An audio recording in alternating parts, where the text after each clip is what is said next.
Hello दोस्तों, Hindi story voice में आपका स्वागत है। हेलो गाइस, चैनल पर पहली बार आए हो तो चैनल को सब्सक्राइब करके वीडियो को लाइक कर दो। एक समय की बात है। एक छोटी से गांव में रामू नाम का गरीब लकड़हारा रहता था। उसके पास ना अच्छी झोपड़ी थी, ना अच्छे कपड़े। वो रोज जंगल से लकड़ियां काटकर बाजार में बेचता और उसी से अपने परिवार का पेट पालता था।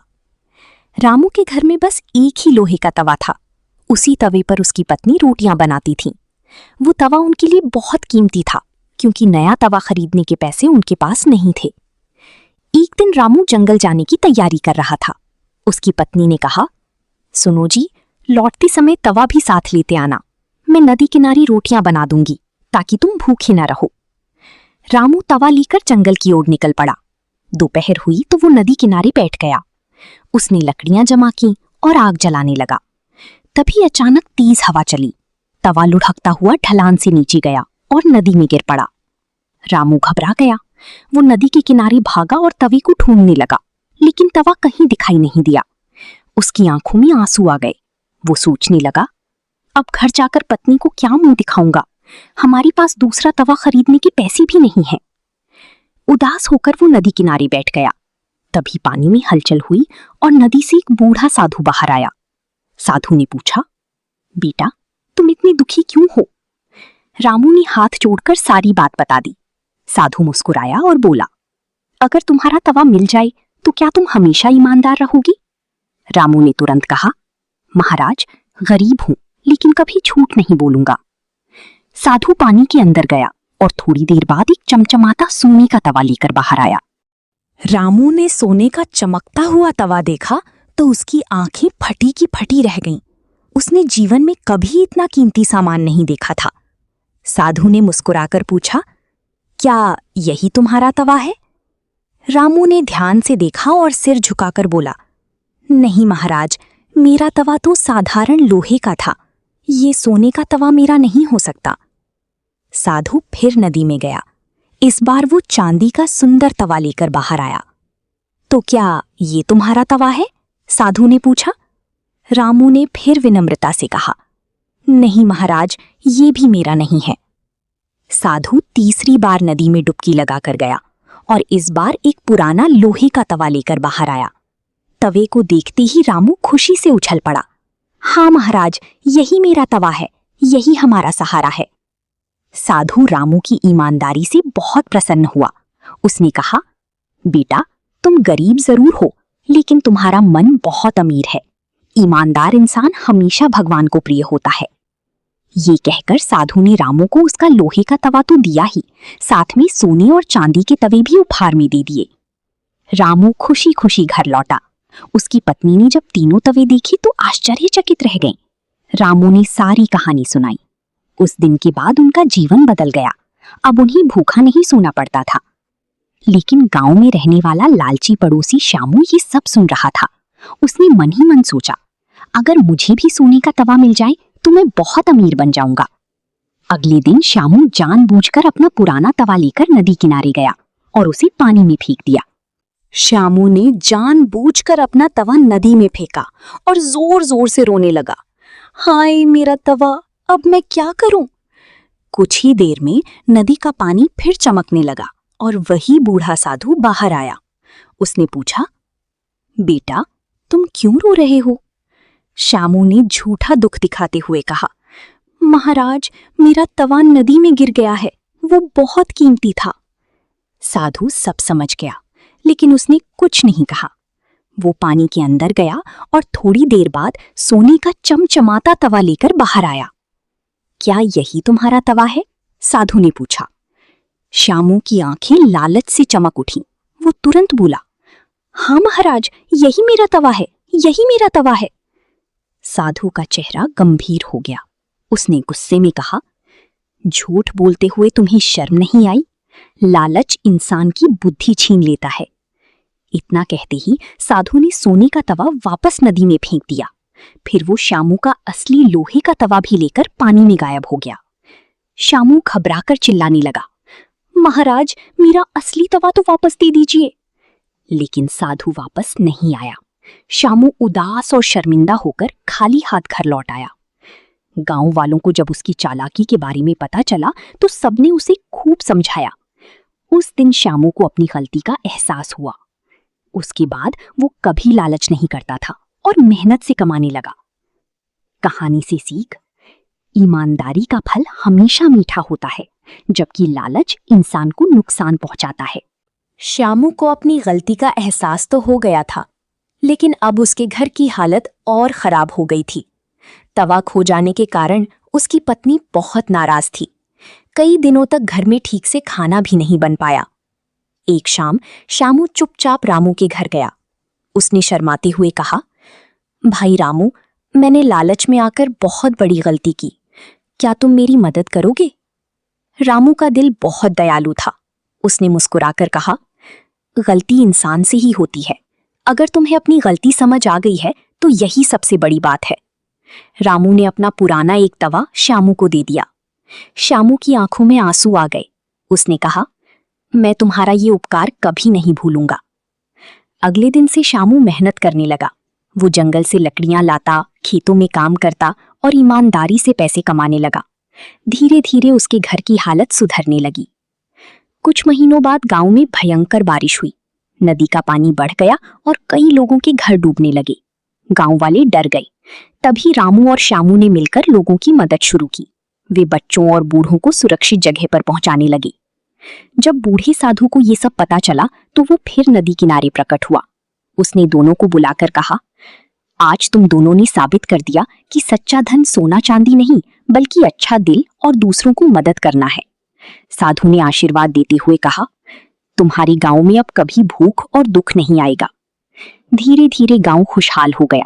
लोग मिलजुल कर रहने लगे और रामू श्यामू की दोस्ती पूरे गांव में मिसाल बन गई। कहानी की अंतिम सीख, ईमानदारी, मेहनत और दूसरों की मदद करने वाला इंसान हमेशा सम्मान और सुख पाता है।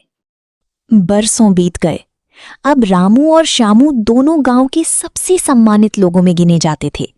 गांव के बच्चे अक्सर उनके पास बैठकर पुरानी कहानियां सुनते थे। एक दिन गांव में एक अजनबी व्यापारी आया। उसके पास बहुत सारा धन और कीमती सामान था। उसने गांव वालों से कहा, मैं दूर शहर से आया हूं। जो मेरे लिए जंगल के बीच छिपा खजाना ढूंढ देगा, उसी में आधा धन दूंगा। ये सुनकर कई गांव वाले लालच में आ गए। सब जंगल की ओर भागने लगे। लेकिन रामू ने शांत स्वर में कहा, बिना मेहनत का धन अक्सर मुसीबत लाता है। व्यापारी ने मुस्कुराकर पूछा, तो क्या तुम खजाना ढूंढने नहीं जाओगे? रामू बोला, अगर भगवान ने मेहनत से कमाने का रास्ता दिया है तो मुझे शॉर्टकट की जरूरत नहीं। श्यामू ने भी कहा, मैंने लालच का परिणाम पहले ही देख लिया है। अब मैं केवल मेहनत पर भरोसा करता हूं। गांव वाले जंगल में खजाना ढूंढते रहे, लेकिन उन्हें कुछ नहीं मिला। शाम तक सब थक कर लौट आए। तभी वो व्यापारी गांव की चौपाल में आया और बोला, असल में कोई खजाना था ही नहीं। मैं तो ये देखना चाहता था कि इस गांव में सबसे समझदार और ईमानदार कौन है। ये सुनकर सब हैरान रह गए। व्यापारी ने आगे कहा, रामू और श्यामू ने साबित किया कि सच्चा इंसान वही है जो लालच से दूर रहे। फिर उसने अपनी बैलों से भरी गाड़ी गांव वालों के सामने खोल दी। उसमें अनाज, कपड़े और खेती की नई औजार थी। उसने कहा, ये सब मैं इस गांव को उपहार में देता हूं ताकि यहाँ कोई गरीब न रहे। पूरा गांव खुशी से झूम उठा। लोगों ने रामू और श्यामू की खूब प्रशंसा की। उस रात रामू आसमान की ओर देखकर मुस्कुराया। उसी बूढ़ी साधु की बात याद आई, सच्चा धन अच्छे कर्म होते हैं। कहानी की सीख, लालच इंसान को भटका देता है, लेकिन ईमानदारी और मेहनत हमेशा जीवन में सच्ची खुशियां लाती हैं। व्यापारी के जाने के बाद गांव पहले से भी अधिक खुशहाल हो गया। खेतों में अच्छी फसल होने लगी, बच्चों को नए कपड़े मिलने लगे और कोई भी भूखा नहीं सोता था। एक दिन रामू अपने खेत में काम कर रहा था। तभी उसका छोटा बेटा मोहन दौड़ता हुआ आया। उसने कहा, बाबा, नदी किनारे वही बूढ़े साधु फिर से दिखाई दिए हैं। रामू और श्यामू तुरंत नदी किनारे पहुंचे। साधु शांत भाव से पानी के पास बैठे थे। दोनों ने उनके चरण छुए। साधु मुस्कुराए और बोले, मैं बहुत दूर जाने वाला हूं, लेकिन जाने से पहले तुम दोनों की एक आखिरी परीक्षा लेना चाहता हूं। दोनों ने एक साथ कहा, महाराज, आपकी जो आज्ञा। साधु ने उन्हें एक छोटा सा लकड़ी का संदूक दिया। संदूक बिल्कुल साधारण था, लेकिन उस पर सुंदर नक्काशी बनी हुई थी। साधु बोले, इस संदूक को 7 दिन तक मत खोलना। 7वें दिन इसे पूरे गांव के सामने खोलना। इतना कहकर साधु धीरे धीरे नदी की ओर बढ़े और पानी में गायब हो गए। रामू और श्यामू संदूक को घर ले आए। पूरे गांव में उसकी चर्चा होने लगी। कोई कहता उसमें सोना होगा, कोई कहता उसमें जादुई शक्ति छिपी होगी। दिन बीतते गए, लेकिन छठी दिन रात को श्यामू के मन में फिर से उत्सुकता जाग उठी। उसने सोचा, अगर मैं अभी थोड़ा सा खोलकर देख लूं तो किसी को क्या पता चलेगा। वो धीरे धीरे संदूक के पास गया। तभी उसे रामू की बात याद आई। विश्वास सबसे बड़ी दौलत होती है। श्यामू ने गहरी सांस ली और संदूक को बिना खोले वापस रख दिया। आखिर 7वां दिन आ गया। पूरा गांव चौपाल में इकट्ठा हुआ। रामू और श्यामू ने सबके सामने संदूक खोला, लेकिन अंदर ना सोना था ना चांदी। उसमें सिर्फ एक पुरानी चिट्ठी और कुछ बीज रखे थे। चिट्ठी में लिखा था, जो इंसान धैर्य और ईमानदारी से काम लेता है वही जीवन की असली फल पाता है। इन बीजों को पूरे गांव में बांट देना। गांव वालों ने उन बीजों को खेतों में बो दिया। कुछ महीनों बाद पूरे गांव में सुनहरी फल लहलहाने लगी। इतनी अच्छी पैदावार पहले कभी नहीं हुई थी। अब लोगों को समझ आ गया कि साधु का असली खजाना सोना नहीं बल्कि सीख और मेहनत थी। सीख, धैर्य, विश्वास और मेहनत से बोई गई बीज ही जीवन में सबसे मीठी फल देती हैं।